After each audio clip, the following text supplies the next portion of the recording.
আসসালামু আলাইকুম। বাবার বাড়ি থেকে কাঁঠাল নিয়ে আসছিলাম, তাই বক্সে বক্সে ভরে সবাইকে ভাগযোগ করে দেওয়ার চেষ্টা করছি। আর এই দেখেন আমার ছেলে কীভাবে খেতে বসছে। আর এটা হলো বুড়ি, এখন এটা গরম করে খাবো। এটা আমার বোন রান্না করে দিছে।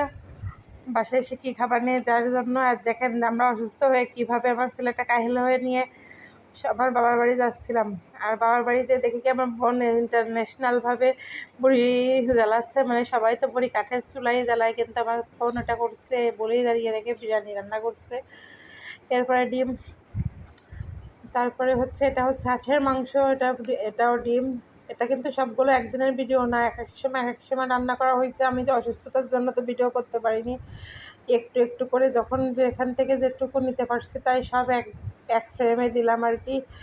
তাই আর কি দেওয়ার চেষ্টা, তাও সব ভিডিও না, আমি যখন সুযোগ পাইছি তখন একটু ভিডিও করছি। তাই যাই হোক, অসুস্থতা থেকে সুস্থ হয়ে আলহামদুলিল্লাহ বাড়ি ফিরছি, এটাই আল্লাহর কাছে অনেক অনেক শুকরিয়া। এরপর আল্লাহ দিলে আবার আপনাদের জন্য সাথে প্রতিদিনের ভিডিও শেয়ার করব। ঠিক আছে, আজকের মতো আল্লাহ হাফেজ।